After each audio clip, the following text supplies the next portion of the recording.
¿Cuántas personas tienen en España pensamientos suicidas? En 2024 se quitaron 3.846 personas la vida, un suicidio cada 2 horas. Me gustaría antes de empezar que habláramos un poco de los mitos que hay alrededor del suicidio. Quien se quiere suicidar lo hace, no avisa. Se estima que el 70%, había dicho algo antes, tú no sabes qué llamada puede salvar la vida a alguien.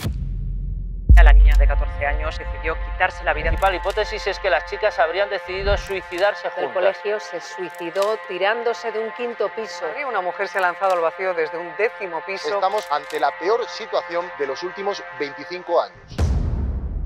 El suicidio se dice mucho que es una decisión definitiva para un sufrimiento que es pasajero. La principal causa de muerte entre la población joven son los suicidios. En hombres es la principal causa de muerte no natural. Por cada hombre que se quita la vida, hay 12 mujeres que lo intentan. ¿Cuáles son los principales motivos que hay detrás de esta decisión? Esto es muy bruto lo que voy a decir, pero es que es la cruda realidad. También se dice que es ley de vida y que no tenemos que dar recursos o apoyar a estas personas. Se hizo un estudio con las personas que habían intentado quitarse la vida precipitándose. Muchas veces se encontraban, marcas de que la persona había intentado agarrarse para sobrevivir en el último momento. Familiarmente sé que lo ha sufrido muy de cerca. Se quitó la vida a mi padre falleció por suicidio. Yo creo que se fue sin sentirse importante. ¿Vais a estar bien sin mí? ¿Vais a estar incluso mejor? Cuando te lo dijeron de pequeñita, no te dijeron, papá se ha suicidado.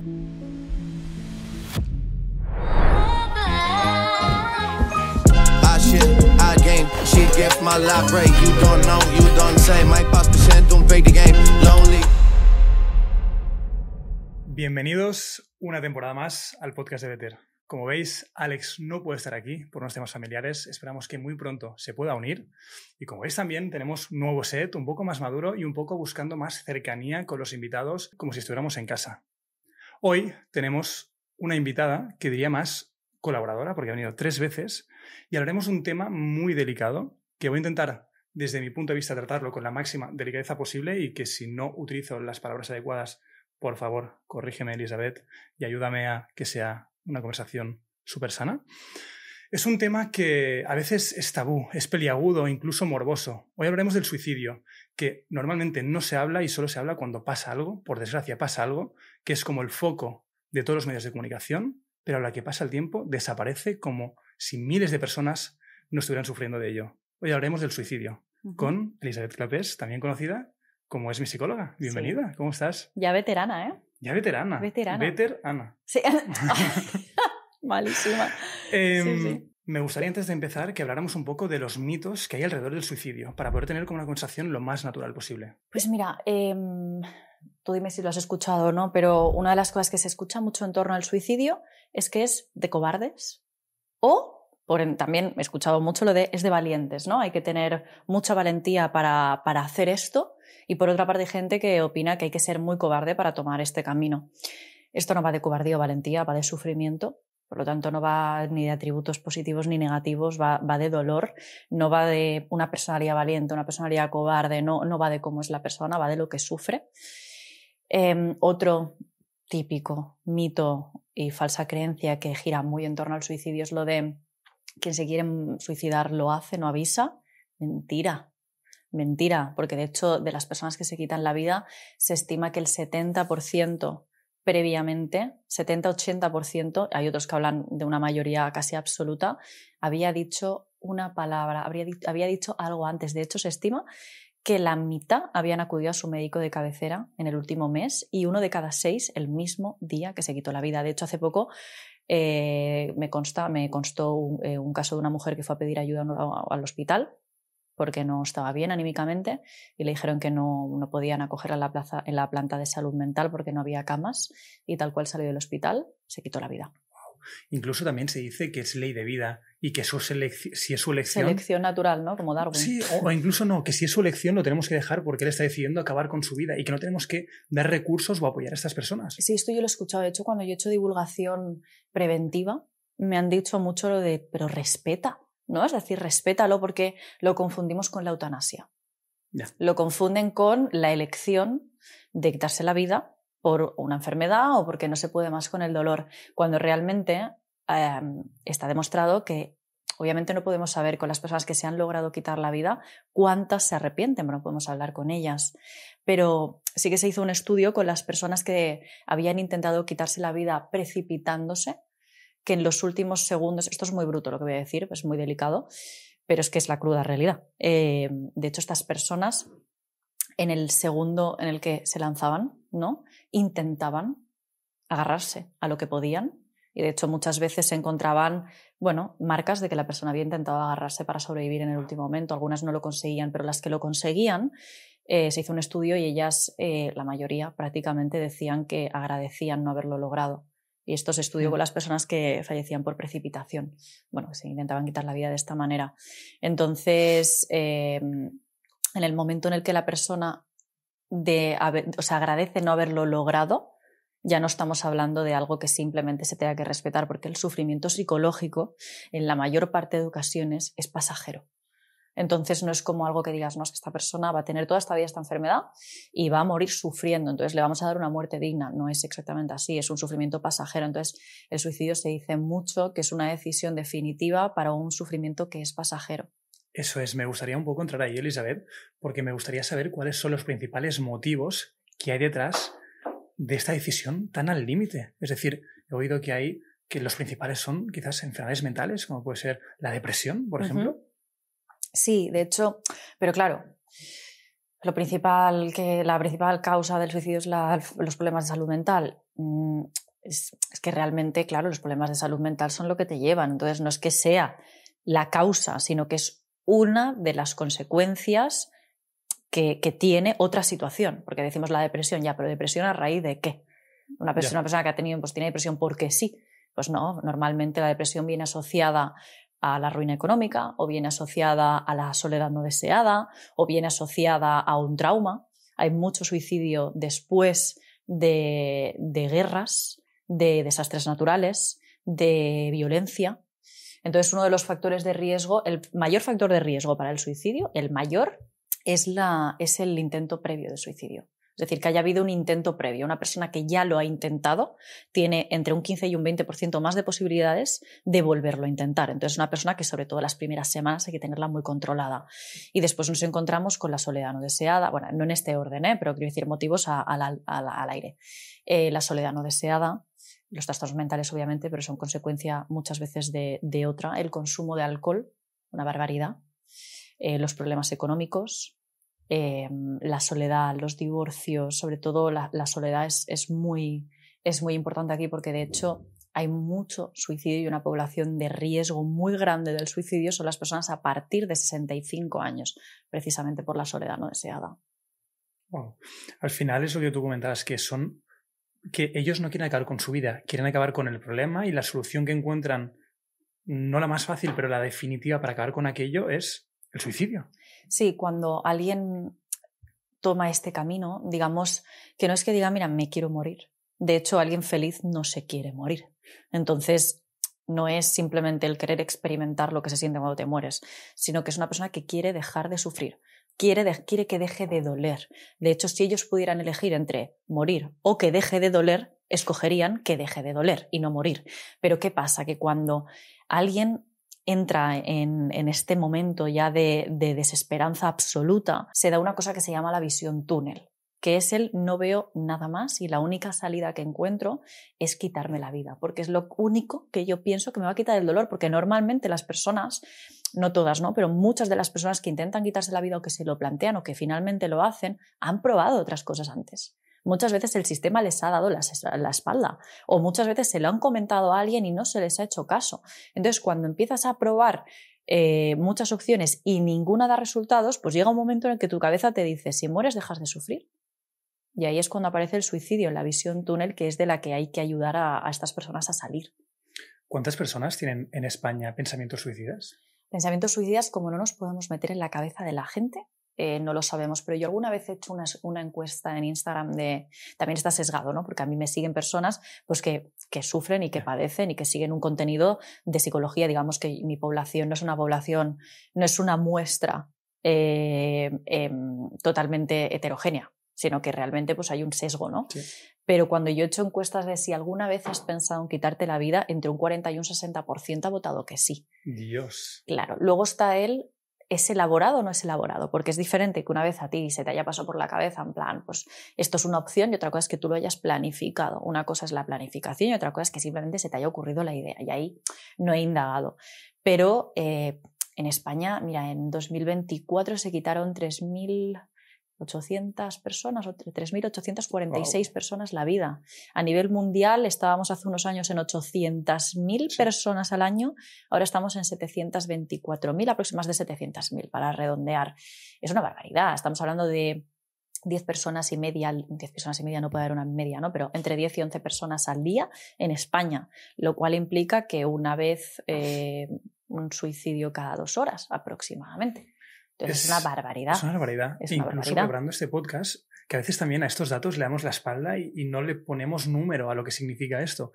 Y preparando este podcast, un dato que me ha sorprendido y me ha dejado con los pelos de punta es que, según datos, la principal causa de muerte entre la población joven, es decir, de 15 a 29 años, la número 1 son los suicidios. Y de la siguiente, que es de 30 a 44, es top 2 o top 3. Es una barbaridad. Sí, esto normalmente hablamos de muerte no natural porque es verdad que que la principal causa de muerte generalmente son los tumores. Esto sí que es verdad, el cáncer, las enfermedades y así de esta índole graves. Y nos encontramos, si no me equivoco, es que ahora mismo me lío un poco, pero en población joven de 15 a 29 lo tenemos como tercera causa de muerte no natural, pero en hombres es la principal causa de muerte no natural. ¿Qué significa? Que en hombres se dan muchos más suicidios que mujeres. Estamos hablando de que casi triplica los suicidios en mujeres. Que esto no significa que las mujeres no se suiciden, significa que las mujeres lo intentan más, lo consiguen menos veces. De hecho, se estima que por cada... Bueno, aquí sí que no me acuerdo, pero creo que es algo así como que por cada hombre que se quita la vida hay 12 mujeres que lo intentan. O sea, es una barbaridad. Wow. Entonces, no es que haya menos, sino que las mujeres también generalmente utilizan métodos menos agresivos y por lo tanto se quedan en un intento y no llegan a consolidarlo como un suicidio. Pero sí que es cierto que es el doble que los accidentes de tráfico.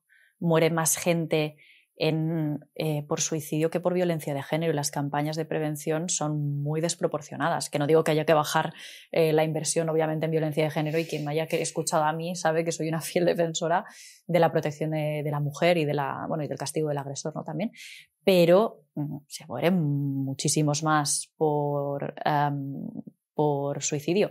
Y más mujeres también, es decir, mujeres pues estamos entre 50 y 60 al año por violencia de género, y por suicidio estamos en 1000 y pico. Entonces es que es una barbaridad, y más que por homicidios, más que por conflictos bélicos, más que por accidentes de tráfico. En mujeres, de hecho, en muerte no natural solo está por delante la muerte accidental, es decir, el me caigo por caídas accidentales, y por ahogamiento y demás, que yo pienso, bueno, pues ¿qué ahogamiento? ¿Cuántos ahogamientos son suicidios? Que esta es otra. En 2024 dicen 3.800 personas han quitado la vida, aproximadamente. Sí, bueno, pues espérate a que acabemos de cerrar las autopsias de las personas que se han ahogado. ¿Cuántas no han sido ahogamientos? O sea, no han sido ahogamientos fortuitos o intoxicaciones o sobredosis que no son sin querer. Claro. O accidentes de coche que no son sin querer. Es decir, es muy difícil contabilizar. Porque sí que es verdad pues, que se hace una autopsia, pero tú no estás en la cabeza de la persona, tú no sabes si el accidente ha sido fortuito, si ha sido provocado, muchas veces, a no ser que dejen carta de despedida, no se sabe. Entonces se estima que esa es la cantidad de suicidios, pero realmente hay muchos más porque están camuflados con muertes accidentales. Es que es totalmente esto que tú decías, que al final mundialmente son prácticamente, has dicho, 800.000 personas al año, sí, que son más que cualquier guerra y homicidios juntos. Sí. ¿Por qué crees que pasa esto actualmente? Y si crees que esto solo pasa actualmente, o es ahora que tenemos más datos y más reflejo de lo que pasa en nuestras vidas. Pues mira, podríamos decir que como ahora tenemos más información y como tal, pero es que realmente el repunte fuerte fue 2022, fue el peor año, el de los últimos, quiero decir, de los que hemos contabilizado es uno de los peores. 2023 también fue malísimo, 2021 también, bueno, fueron todos malos. 2024 hemos bajado. Entonces, 2024 estamos menos informados que en 2023, no. Entonces no depende de la información a la que tenemos acceso, al contrario, yo soy fiel partidaria y fiel defensora de que la información protege según cómo nos la muestren, ¿no? Que justo hablabas esto de que cuando alguien muere por suicidio, de repente todas las televisiones, radio, todos los medios de comunicación se hacen eco de esto, ¿no? Y a veces yo digo que veo noticias y digo, esto a quién narices, o sea, con qué formación la persona ha redactado este artículo tan espantoso una vez hace 2 años? Un artículo sobre una mujer que se quitó la vida precipitándose en un centro comercial y pusieron una foto de la persona tapada con una manta, fallecida, que yo digo, ¿pero a quién se le ocurre generar ese morbo en torno a una noticia de un fallecimiento por suicidio? ¿A quién se le ocurre? ¿Quién ha hecho esta atrocidad? Pero es que realmente el morbo mueve, ¿no? Entonces es realmente triste, pero si informamos de esta manera sí que, bueno, de cierta forma incluso podemos contribuir a que otras personas lo hagan. Pero no significa que informar esté mal, sino que es cómo informamos. Hay que tener mucho cuidado con los medios de comunicación. Me gustaría preguntarte también, Elisabet, porque estamos en pleno 2025. Se habla mucho de salud mental, estamos hablando, divulgamos sobre muchos temas. ¿Por qué este es tan tabú y por qué es esto de, dices, el morbo vende? Sí, pero el morbo vende, pero después desaparece completamente y es como estamos dando la espalda a una crisis humanitaria como tal que estamos teniendo. ¿Por qué? Entonces, me llama mucho la atención porque... Digo que me llama mucho la atención porque todo el mundo dice, ahora se habla muchísimo de salud mental en redes sociales. Bueno, se habla de una cara que es cómoda, porque de lo que es incómodo no se habla. De la persona que vive en la calle no se habla. De la persona que habla sola vagabundeando no se habla. De la persona que tiene una adicción y que es heroinómana no se habla porque incomoda y porque es feo. Tú no verás a gente, a creadores de contenido contando en redes que abusan de sustancias. Tú no verás a creadores de contenido hablando generalmente de autolesión, de pensamientos de ideación suicida. No lo verás. Entonces se habla de ansiedad, se habla de depresión, porque es algo un poco más amable, un poco más cómodo de ver desde fuera. Es un poco más cómodo de verbalizar, pero la salud mental tiene una cara que no es tan mediática. La salud mental tiene una cara súper fea, que es la de la persona que tú te encuentras en el metro, que no huele bien, que está sucia, que vagabundea y habla sola. Eso es una cara de la salud mental que estamos ignorando. Y eso existe. Y cuando nos subimos en el metro, porque yo lo veo, o sea, yo de estas personas nunca me alejo. O sea, no tengo esa... Así como de pequeña sí que me enseñaron a que me dieran miedo. Después, pues con el rodaje te dejan de dar miedo porque entiendes que detrás de esa persona hay una historia. No hay una mala persona que te quiera hacer daño. Pero yo veo cómo la gente se aparta, se aleja, se separa. Entonces hay un estigma enorme en torno a la cara fea de la salud mental. Entonces hoy en día se está visibilizando una cara que yo no digo que no sea salud mental, todo es salud mental, la ansiedad es salud mental, pero es muy fácil salir en redes sociales a día de hoy, hace unos años no, pero hoy en día es muy fácil decir, no, es que yo tengo ansiedad, es que las redes no muestran todo lo que no se ve, o sea, todo lo que es la realidad, ¿no? Es que yo tengo depresión. Aitana salió hace poco diciendo que tiene depresión. Me alegro no me alegro de que tenga depresión, me alegro de que lo cuente, ¿no? Y ayude a desestigmatizar, pero es que esta es una cara un poco más amable. Pero la cara de la autolesión, la cara de la ideación suicida, la cara del suicidio, la cara de los trastornos mentales graves que muchos llevan al suicidio, la bipolaridad, la esquizofrenia, la adicción, tanto al alcohol como a otras sustancias, esto no es tan bonito. Entonces, de esto no se habla en redes sociales. Entonces, no podemos decir que del suicidio se hable en redes sociales. Generalmente solo se habla cuando ya ha pasado. Pero es que antes hay tanta incomodidad y es tan tenso hablar del tema y da tanto lugar a prejuicios que la gente no se atreve a compartir esto. Y cuando lo comparten tampoco es que reciban una respuesta.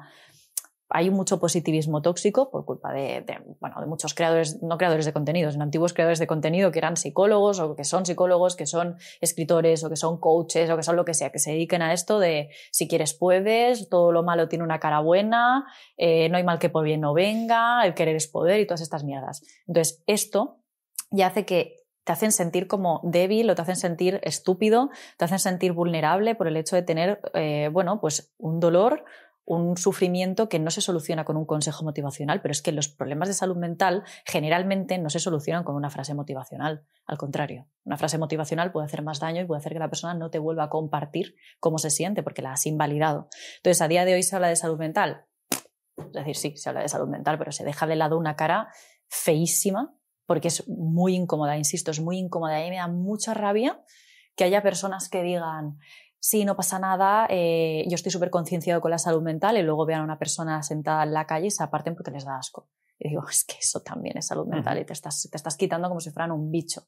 De hecho, a mí el tema de la gente sin hogar es algo que me toca mucho, no porque yo lo haya vivido ni nadie en mi entorno, pero siempre he sentido mucha sensibilidad y me toca mucho el alma. O sea, es una cosa que no sé por qué, no sé qué parte de mi historia lo explica, pero cuando los veo y veo personas en la calle y veo personas con esquizofrenia que tienden mucho al vagabundeo, siempre pienso que es un fracaso a nivel gubernamental. O sea, para mí que haya una persona en la calle cuando el presidente del gobierno y todos los ministros y todo el mundo duerme en una cama cómoda. O sea, yo si fuera presidenta del gobierno, y no hablo de Pedro Sánchez, no hablo de Rajoy, no va de partidos esto.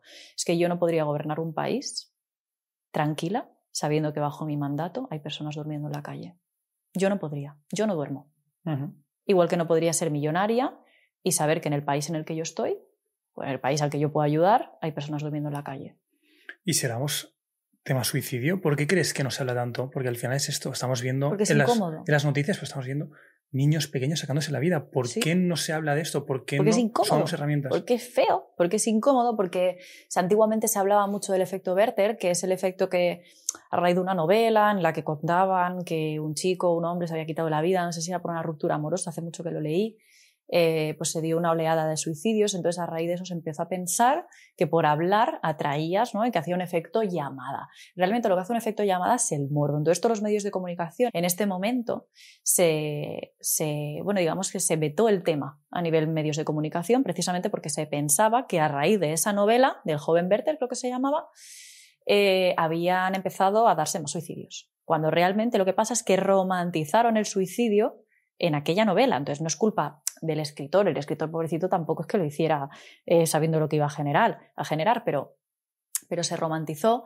Esto dio lugar a un efecto llamada y esto hizo que en los medios de comunicación se convirtiera en un tema tabú. Ya hace muchos años que estamos diciendo que el problema no es hablar del suicidio, que no hablar del suicidio es lo que provoca suicidios, que lo que hay que hacer es hablar, exacto, que lo que hay que hacer es hablar de forma adecuada.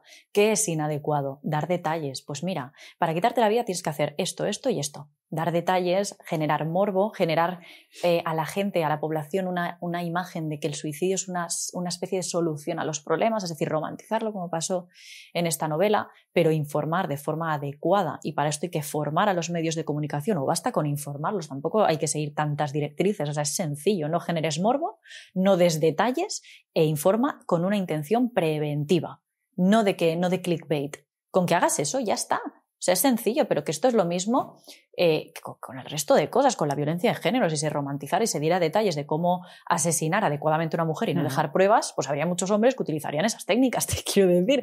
Es que es sentido común.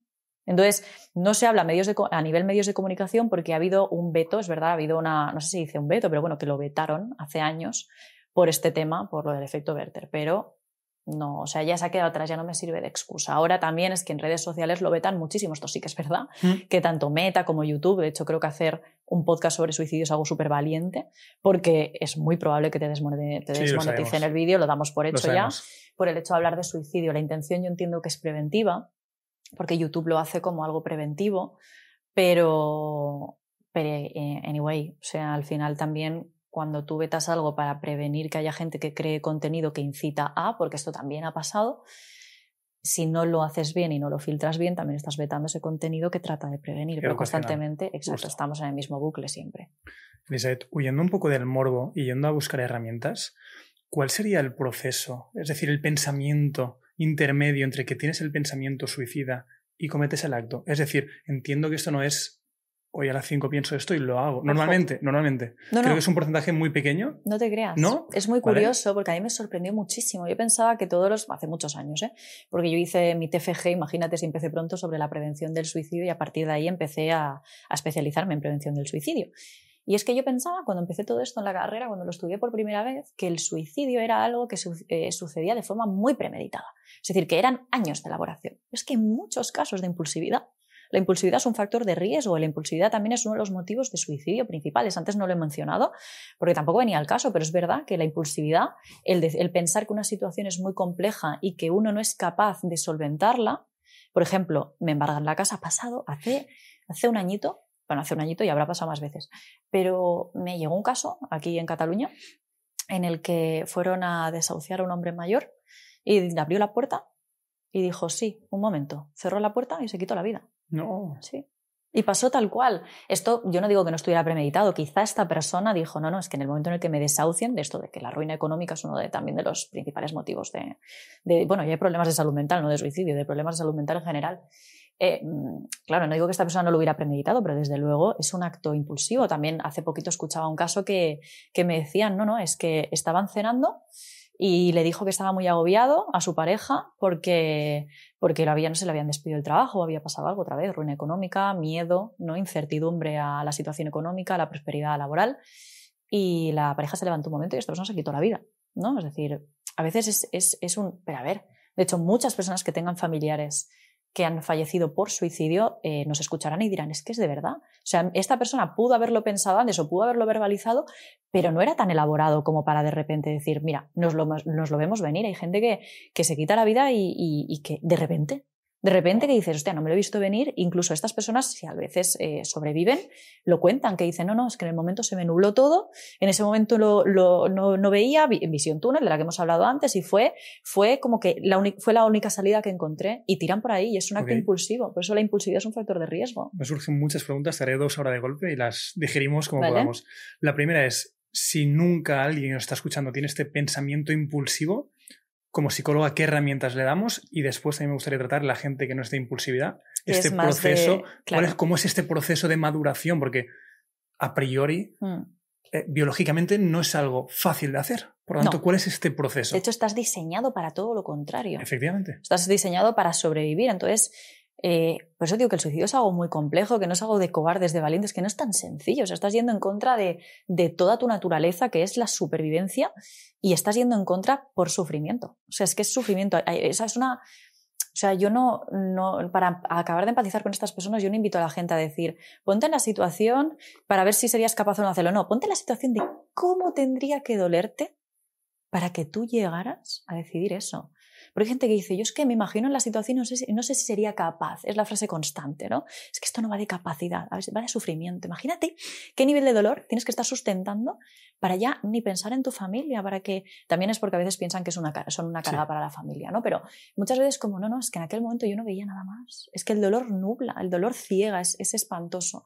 Entonces, a las personas que lo tengan como un pensamiento fugaz, yo les invitaría a recordar la frase de que es una decisión definitiva para un dolor que no es definitivo, que es pasajero en la mayoría de ocasiones, en la gran mayoría, no puedo decir el 100% porque no sería decir la verdad, pero es que es muy poco probable que tú seas una de esas personas en la que va a sufrir hasta el último día de su vida, ¿no? Entonces, recordemos que no podemos tomar decisiones impulsivas que den resultados definitivos cuando el motivo por el que las tomamos, ese sufrimiento,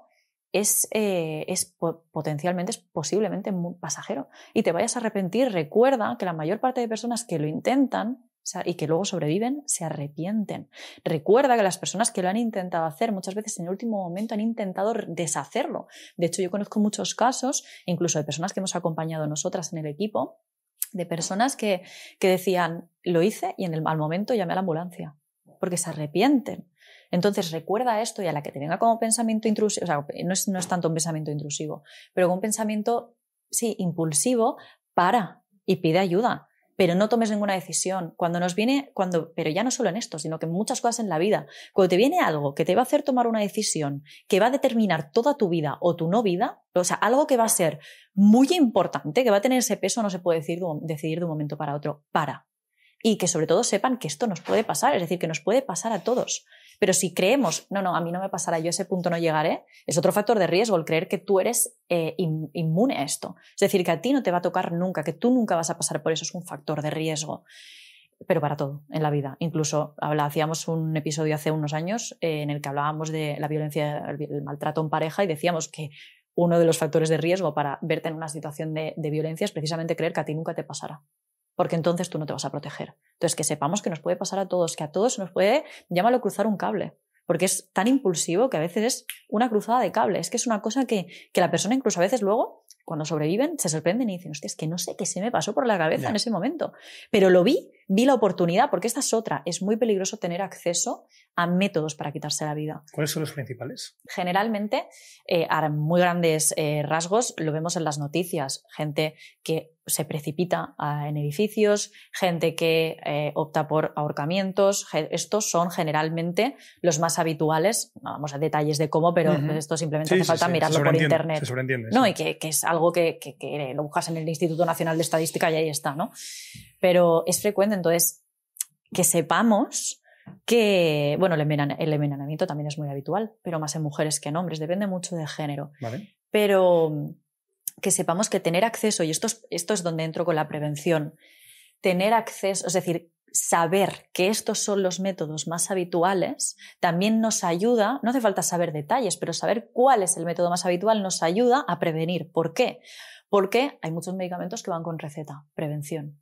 Tú a día de hoy hay de ciertos medicamentos que antiguamente eran de dispensación libre, que a día de hoy no se dispensan libremente, incluso medicamentos muy básicos, pero que tomando cierta cantidad de ellos tú te puedes quitar la vida. Entonces a día de hoy van con receta. ¿Por qué? Porque estamos reduciendo las posibilidades de que la persona tenga acceso a un método para quitarse la vida. En San Francisco había un puente que se le empleaba mucho para esto. Lo taparon y redujeron significativamente los suicidios. Porque muchas veces es esa parte impulsiva del suicidio, si quitamos el método, apagamos. Es decir, hago que te lo pienses. Tú llegas la complejidad. Claro, te lo complico un poco más. Entonces, si tenemos una tienda y vemos que alguien viene a comprar cosas que nos hacen sospechar, pues también que la persona que las venda tenga información sobre a quién llamar a la policía o cómo, bueno, llamar a 112 siempre, es el 112 a quien hay que llamar, o hablar con la persona, preguntarle abiertamente, incluso aunque no seas alguien cercano, que las personas tengan acceso a esto, que sepan que esto es lo más frecuente. Y en Barcelona nos pasa muchísimo. ¿Cuántas veces se nos para el tren por estos motivos? Pues hay muchos países en los que hay un cristal, ¿vale?, que no te permite acceder a las vías del tren. Pues hacer estas cosas, conocer cuáles son los métodos más frecuentes empleados, hace que la persona, ese momento de impulsividad, se le vea pues frenado, porque de repente se lo encuentra y dice, mierda, hoy no puedo. Vale, pero es que entre que hoy no puedes, porque hay gente que dice, no, pero entonces lo volverán a intentar. Entre que no pueden y lo vuelven a intentar, a veces pasa algo. Muchas veces pasa algo. Tú no sabes qué llamada puede salvar la vida a alguien. Tú no sabes qué palabra puede hacerle a la persona cambiar la forma de pensar. Yo tengo un montón de gente que me dice, a mí me llamó mi madre. A mí me llamó mi amigo. Una casualidad. Escuchaba a un chico hace un tiempo decir, yo lo tenía, estaba a esto, o sea, era en ese instante cuando yo lo iba a hacer y me entró una llamada de mi mejor amigo y me dijo de ir a tomar algo. Y esa persona sigue viva y han pasado más de 6 años. Entonces, muchas veces, entre que lo intentamos y no lo conseguimos porque hay una puerta o porque no tenemos acceso al medicamento, por lo que sea, o porque no tenemos acceso al material, o porque cuando lo hemos ido a comprar hemos levantado sospechas y yo qué sé, cualquier cosa, entre eso y el siguiente intento potencial que podríamos tener, pasa algo y te salva la vida. Por eso hay que disminuir lo posible el acceso a todos los medios para quitarse la vida, y sobre todo si tenéis a alguien en el entorno familiar que haya verbalizado, porque no verbalizan, bueno, a veces sí, me quiero quitar la vida, ¿no? Lo estoy pensando, y esto viene un poquito a colación de la pregunta que me has hecho antes. La gente que no es impulsivo, sino que es algo más premeditado, ¿cómo sucede? Pues esto ayuda, o sea, explicar esto ayuda a estas personas que lo identifiquen si lo padecen, o bien a las personas del entorno. Normalmente la persona empieza a verbalizar frases que si tú no estás informado son poco intuitivas para ti, ¿no? Porque es estoy cansado, estoy harto de todo. Incluso en broma, ¿no? Con un tono de broma. Incluso Sí, porque ahí muchas veces tantean a ver cómo reacciona el otro, ¿no? Es decir, qué vida de mierda. Y yo he escuchado frases muy feas que a mí me incomodan, porque yo lo he vivido de cerca y es como gente que dice, joder, es que me pasa esto y me suicido, ¿no? Estas banalizaciones que a mí me pienso y digo, qué mierda de frase, ¿no? O sea, me genera malestar, pero muchas veces pienso, ¿sabes? Es decir, no tan hipotético, pero sí que hay gente que dice, es que estoy harto, lo mandaría toda la mierda, es que no puedo más, estoy cansado, estoy harto, Sí, estas son frases que por ahí empieza. Vale. Fase inicial sería esta. Bueno, fase inicial es que a veces no te das ni cuenta, que viene a ser también, a ver, puede ser, cada persona es diferente, ¿no? Entonces hay gente que puede verbalizarlo, gente que se empieza a aislar y que no verbaliza nada, que de repente se empieza a aislar. Hay que estar muy atentos a la soledad y al aislamiento. Hombres, digo hombres porque son los principales que se quitan la vida, a partir de 40 años que se acaba de divorciar, que está solo, que se ha quedado solo. O sea, que se ha quedado solo porque lo dejó su pareja o lo han despedido del trabajo. Cuidado con estas cosas. Es decir, hay que empezar. Yo cuando veo a alguien que tiene más de 40 años, que lo han despedido del trabajo y que se ha divorciado, que han pasado las dos cosas juntas, y tal, yo, amigos de mi madre que están en la edad, ¿no? Mi madre tiene más o menos esta edad, yo le digo, mamá, míratelo. ¿Sabes? En plan, estad atentos, llamad, preguntad, porque es edad, o sea, la edad es un factor de riesgo, el género masculino es un factor de riesgo, también porque, pobrecitos míos, pues a los hombres os han construido socialmente como que tenéis que ser fuertes, no podéis pedir ayuda y todo esto también, luego entraremos, ¿no? Pero influye mucho.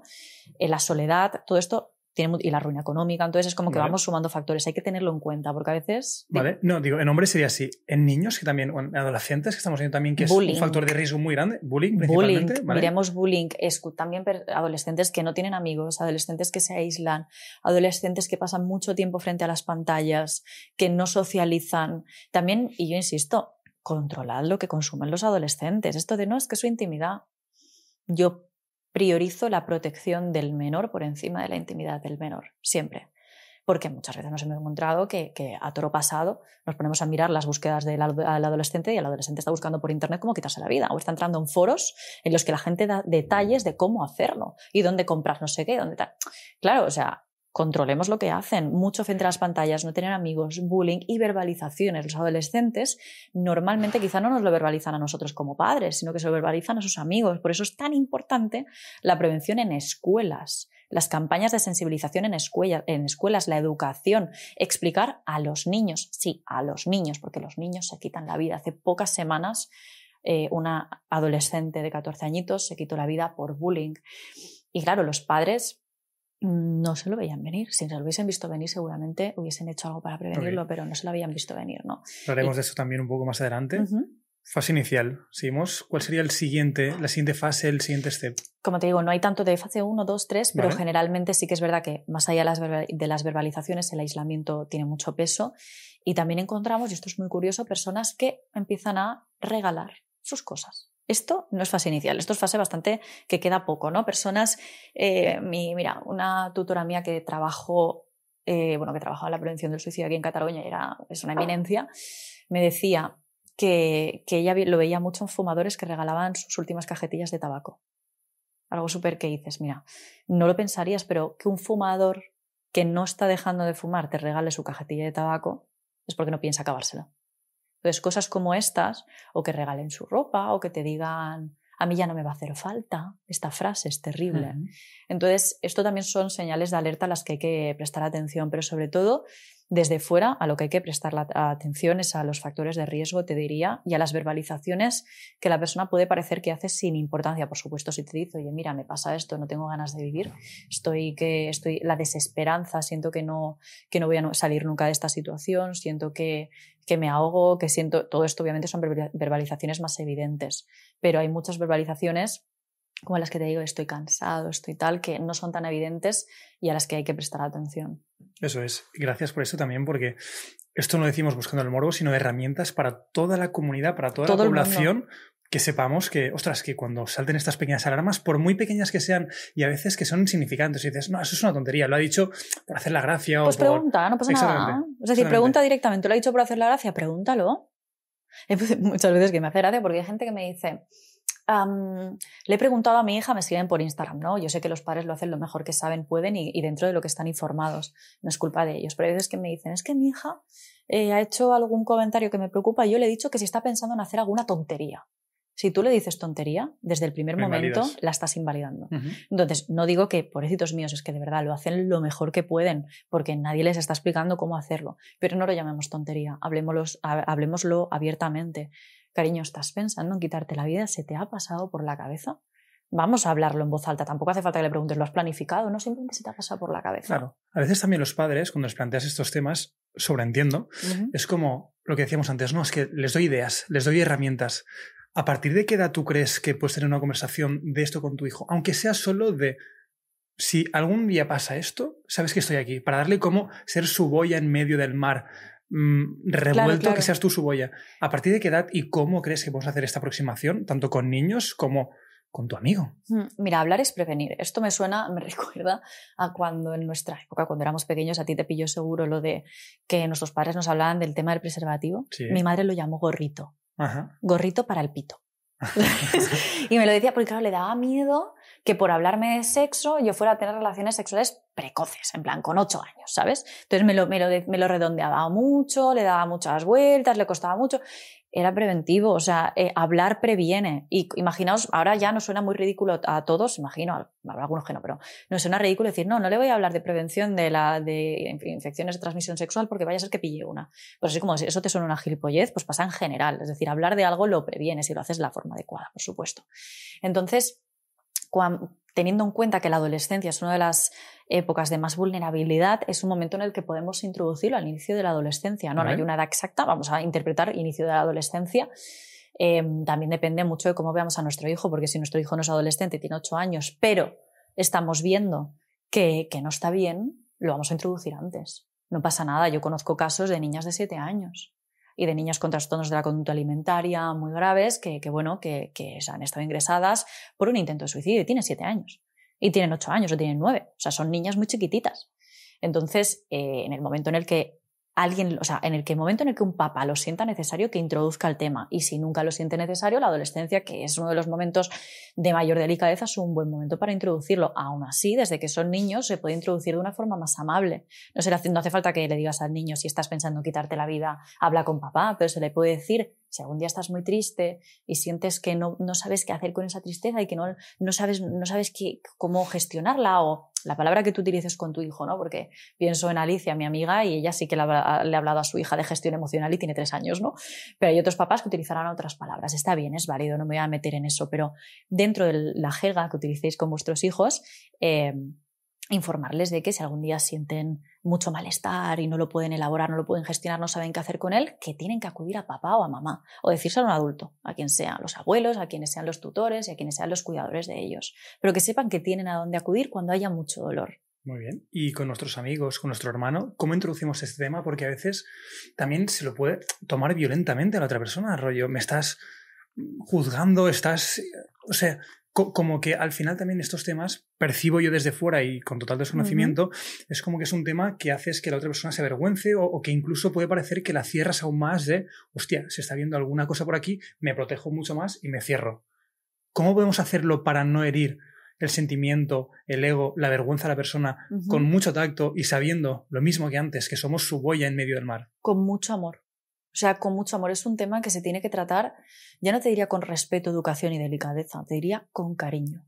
Porque a la persona a la que le estás diciendo que tú estás ahí en el caso de que ella lo necesite, es una persona que si lo necesita va a venir destrozada, o sea, va a venir en su momento de mayor vulnerabilidad. Por lo tanto, la vas a tener desnuda ante ti. O sea, el mayor desnudo que puedes tener de alguien no es que la persona se quite la ropa, es que la persona te exponga que está destrozada a nivel emocional.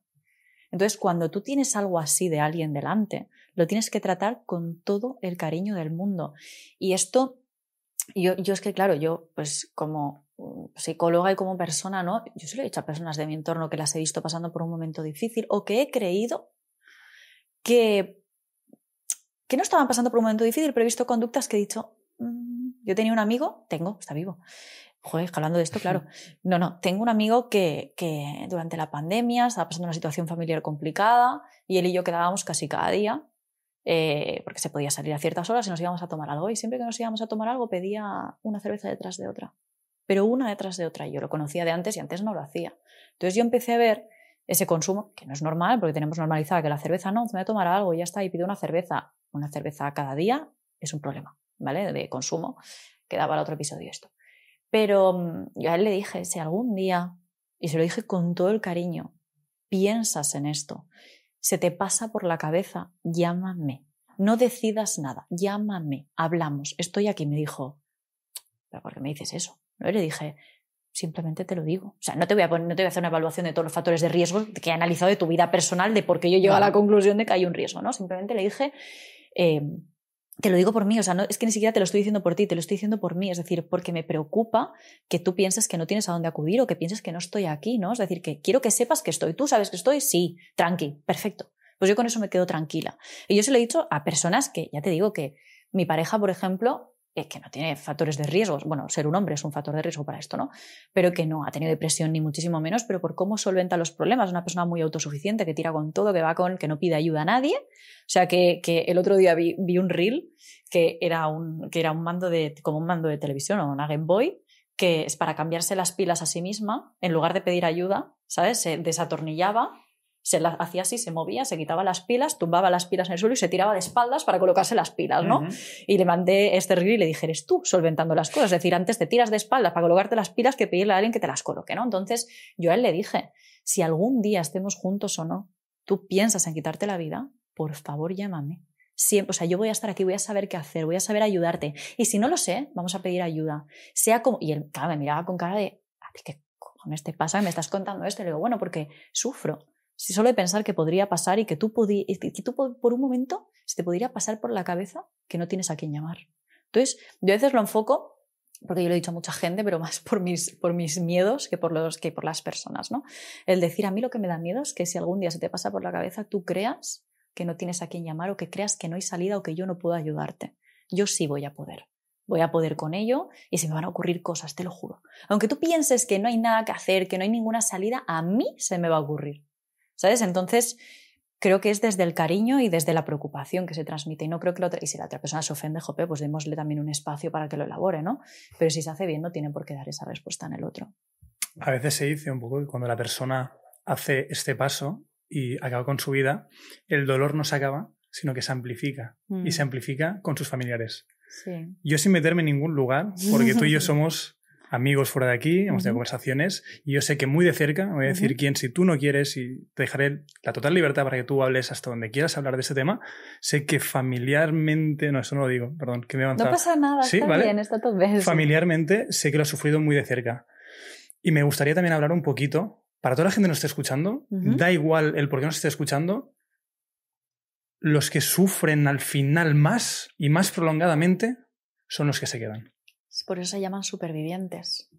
A día de hoy los familiares, y a día de hoy hace tiempo, ¿no? Los familiares de personas que se han quitado la vida se llaman supervivientes.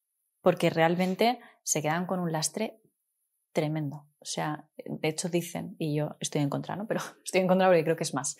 Dicen que por cada persona que se quita la vida, se destroza la vida a otras 6 personas, ¿no? Es decir, que al final que es como una... Arrastras a 6 personas contigo. Yo lo hablaría como una bomba expansiva. Vale. O sea, es decir, tu dolor efectivamente no desaparece, sino que hace como se expande. Y es decir, yo no me atrevería jamás a decir que o sea, yo ya lo he comentado alguna vez, no es ningún secreto, gracias por el respeto y por el cariño y por el amor de guardar esto que hemos hablado en la intimidad, pero se quitó la vida a mi padre falleció por suicidio, muy de cerca. Y yo no me atrevería, por respeto a él y a su dolor, a decir, y esto ya lo hablo como persona, como psicóloga, ¿no?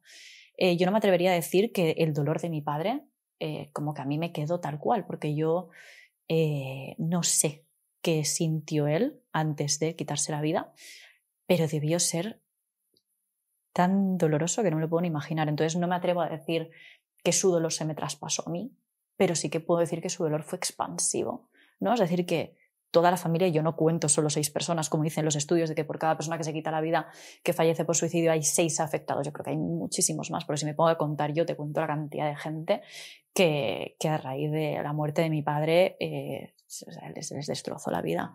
Que con esto no pretendo ni cargarles culpa a las personas que se quitan la vida ni a las personas que lo intentan, porque esto no va de culpas, pero es una realidad. O sea, la realidad es esa. Yo no puedo decir, no pasa nada, no te preocupes. No, sí, pasa terrible.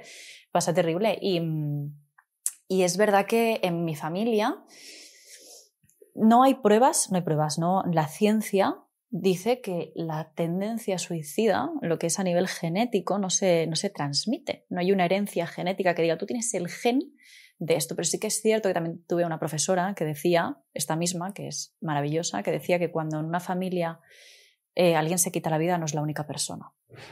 Y es cierto, si yo pienso en mi familia, ha habido 2 suicidios o 3 y por lo menos, claro, personas que no se hayan quitado la vida y que lo hayan intentado, mínimo 3 o 4 más. 4 más, te diría. Entonces, no es tanto que hay un factor genético, como que hay un aprendizaje también y hay un dolor que se carga a nivel transgeneracional, te diría, que carga, ¿no? Y que también cuando alguien se quita la vida muy cercano a ti, alguien a quien tú admiras, alguien a quien tú quieres, todo el mensaje que recibes es de, a no ser que se haga una adecuada prevención, a no ser que se haga un adecuado abordaje psicológico y a veces psiquiátrico de la persona, del superviviente, lo que aprende la persona que se queda es que esto es un recurso. Es decir, si papá cuando sufrió mucho se quitó la vida, significa que esto es una vía, porque yo a papá lo imito, yo a papá lo respeto, yo a papá lo admiro. Entonces, si a mí no hay nadie que me interrumpa ahí y me diga, tu padre ha hecho esto, pero tú no tienes por qué hacer esto, ¿no?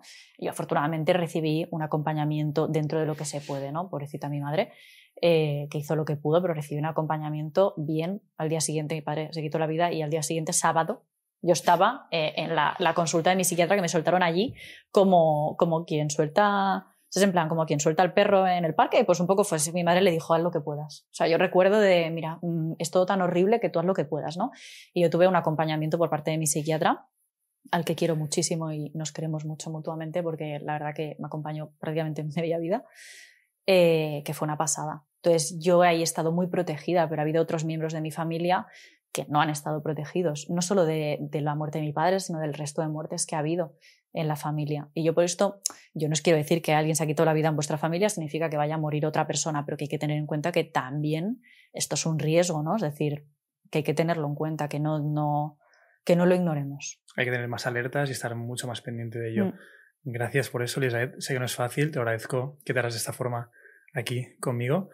También quería decir, porque cuando hacemos los podcasts tenemos a Laia, que es nuestra guionista, y nos prepara como una bibliografía donde, bueno, pues hay muchos temas. Y leyendo uno de ellos era bonito, si puedo llamarlo así, porque salía como varios artículos de gente que había intentado suicidarse y que había sobrevivido a ello y está en el hospital, y después, en aquel momento, era consciente de toda la gente que le quería y que le amaba. Y ahí se daba cuenta de todas las soluciones que tenía a su lado que no estaba viendo. Por lo tanto, es triste y bonito a la misma vez que la persona se dé cuenta en aquel momento de lo que hubiera perdido si se hubiera ido.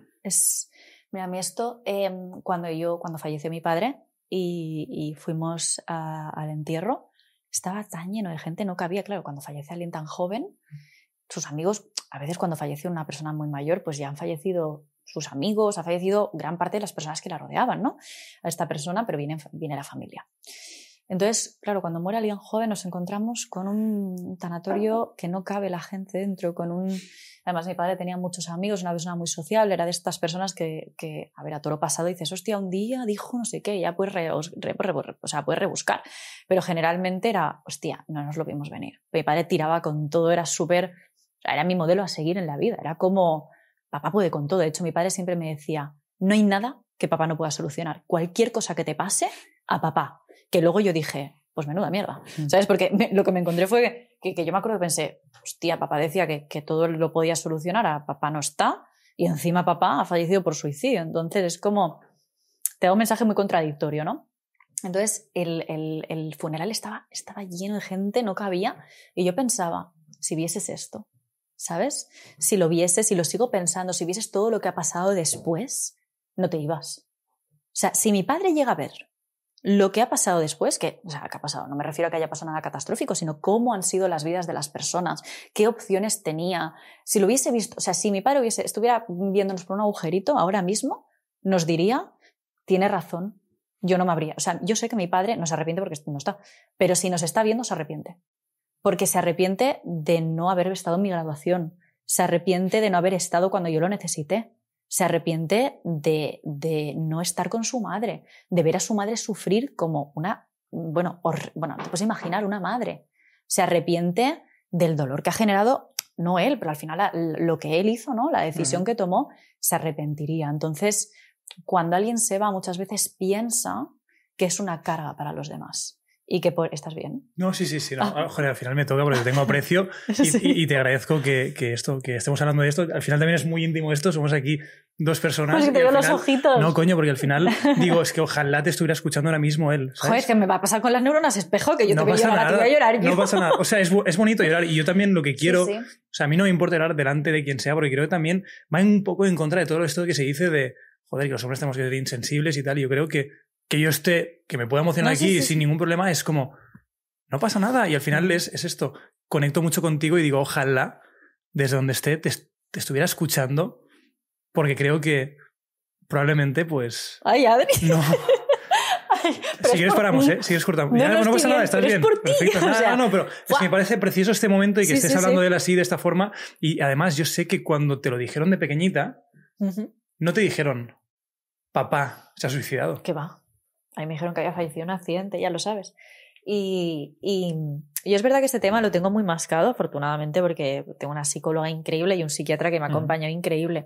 Lo que es verdad que cuando veo a personas que se emocionan con este tema, con lo mío, y veo que que sienten el dolor que yo sentí, que no siento ahora, ¿eh? O sea, que es decir, que se sobrevive. Yo lo que siento es, digo, es que es como decir, ojalá te esté escuchando, ojalá haya algo más allá que te pueda estar escuchando ahora mismo, pero me parece precioso que estemos también recordándolo de esta forma y que estés hablando de él como un héroe. Bueno, como un héroe en vida, ¿no? Porque sí que es verdad que no considero que bueno, o sea, sí que no quiero atribuirlo de héroe a lo que pasó al final. No, efectivamente, previamente a todo, sí, claro. Que era tu héroe, era tu papá, era tu héroe. Sí, era. Y él seguro que cuando se fue no lo pensaba. De hecho, yo sé que la sensación con la que él se iba era de vais a estar bien sin mí, vais a estar incluso mejor sin mí, como si... Yo creo que se fue sin sentirse importante, es decir, no va a ser para tanto, la que ha liado. Que es que yo sé que él no es consciente no era consciente de lo que iba a pasar. ¿Y cuando tú enteraste que realmente no fue un accidente de tráfico? Me enfadé. O sea, a mí no se me dijo ni de qué era el accidente, se me dijo accidente y yo no pregunté más. Que luego yo pensé, pues un accidente de muchas maneras. Mi padre era súper temerario, en el sentido de que mi padre era un zumbao con los deportes de riesgo, era una persona súper deportista, súper activa. Yo pensé, se ha caído por ahí, esquiando. De hecho, un año antes de fallecer por suicidio, se partió las piernas esquiando en no sé dónde era, en Andorra creo que fue. Quiero decir que mi padre era una persona... ¿De la vida? Mi padre sí, bueno, mi padre vivía al límite. Yo creo que ahora entiendo, lo veo de otra manera y pienso, es que no tenía miedo de morir, porque tampoco le asustaba tanto la idea, es lo que yo pienso, ¿no? Pero también es verdad que en mi familia hay bastante tendencia a los deportes de riesgo. Yo soy muy normal, pero si tú ves a mi familia, a mi hermano y demás... deportes de riesgo, toda, hasta mi prima que corre carreras de rallies, o sea, es una pasada que yo digo, ¿qué os pasa con la adrenalina? Pues todos, ¿no? Entonces yo pensé que podía ser un accidente desde paracaidismo, siendo mi padre, podía ser cualquier cosa. Y cuando me enteré de que no, fue por accidente. Fue algo que vino de rebote, me enteré por un amigo de mi padre, no sé cómo fue, pero fue algo así como que cuando me dieron el pésame, en ese momento me dijeron algo que a mí me hizo hilar y claro, yo me acuerdo que miré a mi madre con una mirada fulminante y mi madre se empalideció y dijo, la he cagado. ¿Sabes? La he cagado, porque además mi psiquiatra luego le dijo, ¿cómo se os ocurre mentir? No hay que mentir, ¿vale? Hay que decir la verdad por dura que sea, porque si no la persona tiene que elaborar el duelo de la muerte primero y luego el duelo por suicidios. Y se convierten en dos duelos que se complican, porque además pierde la confianza en su entorno y es delicado. Y yo mi madre dice que estuve una semana sin hablarle. Pero que luego estuve años, o sea, toda mi adolescencia reprochándoselo. Y me enfadé con todo el mundo. Me enfadé con ella, Es que para mí me engañó todo el mundo, porque cuando me miraban a la cara y me seguían la corriente, me estaba engañando toda la familia, todos mis profesores, mi madre, todo el mundo. Mi psiquiatra le dijo, yo no voy a mantener la mentira. Mi psiquiatra por ahí no fue. Pero bueno, me enteré antes de que tuviera que mantener la mentira, creo recordar, entonces no sé cómo muy bien fue, pero fue así y me enfadé mucho. Por eso evitad esto si pasa. Elisabet, vamos concluyendo y si hay alguien que nos está escuchando que ha resonado algo dentro de él, que ha reflexionado, que en algún momento, por muy pasajero que sea, ha tenido algún pensamiento de esto, ¿qué le podemos decir desde aquí? Mira, a mí me da mucha rabia cuando los psicólogos, me da mucha rabia, yo lo hago, pero me da mucha rabia cuando decimos pide ayuda, ¿no? Porque te digo que pidas ayuda, pero ¿dónde la pides si no te doy recursos para ir? Porque la sanidad pública a nivel salud mental no es suficiente, no cubre necesidades, a la vista salta, ¿no? Con todos los suicidios que tenemos cada año.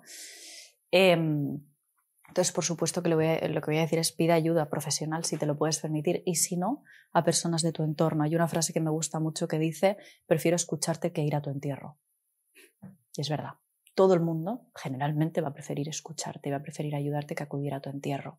Entonces, si te resuena algo, pide ayuda. Y esto me recuerda lo de si necesitan ayuda, que la pidan, ¿no? Es como, no te jode, pues obviamente que necesitan ayuda, ¿no?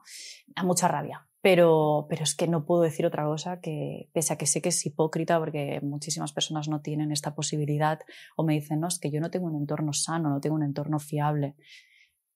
A quien puedas, pide ayuda. Y si no, espera. Mercedes Navío se especializa, es una de las referentes en prevención de la conducta suicida, siempre decía, dame una semana más, ¿no? Es decir, si ya lo has decidido, no te viene de esperarte un poco más, no te viene de ahora. Pero como he dicho antes, hay muchas veces que pasan cosas de repente y dices, hostia, pues menos mal que no lo hice. Espera que pase eso, porque va a pasar. Entonces va a pasar algo, algún día volverá a salir a luz. Mi tía siempre me lo dice, que cuando yo le veo las cosas maneras, estoy y digo, es que Menchi, no sé qué voy a hacer, no sé qué tal. Ella me dice, cariño, por algún lado va a salir la luz en algún momento, aunque ahora no lo veas, ¿no? Y es una frase que yo me digo mucho, no porque yo tenga ideación, de hecho, afortunadamente no la tengo. Pero cuando lo veo todo muy negro pienso, por algún lado va a salir la luz, porque la vida cambia constantemente. O sea, otra cosa no te puedo prometer, pero sí te puedo prometer que la vida cambia constantemente. Pero te pega unos reveses para bien y para mal. O sea, las buenas épocas duran lo que duran y acaban y se ven interrumpidas por malas, pero con las malas pasa lo mismo. No suele permanecer nada inmutable todo el tiempo. Entonces, espérate a que la vida cambie, espérate a que pegue una vuelta, espérate un revés, espérate porque va a venir una palabra de aliento, va a venir un momento, va a venir algo, pero no tomes una decisión que es para toda la vida, para toda la no vida, porque ahora duela, porque va a dejar de doler. Me ha encantado acabar con esta reflexión y me gustaría añadirle que pedir ayuda no te hace débil, sino que te hace humano. Elisabet, mil gracias por tu tiempo. Ha sido un placer tenerte de nuevo aquí. Espero que no sea la última vez. No, sí, ya iremos a por la cuarta. Colaboradora del programa. Yo ya tengo que ir a comisión. Sí, estaría bien. Yo ya tendría que comisionar. De granolas. Ahora hablamos de esto. Venga. Queda muy bien y gracias por tu tiempo. Gracias a ti y por nosotros.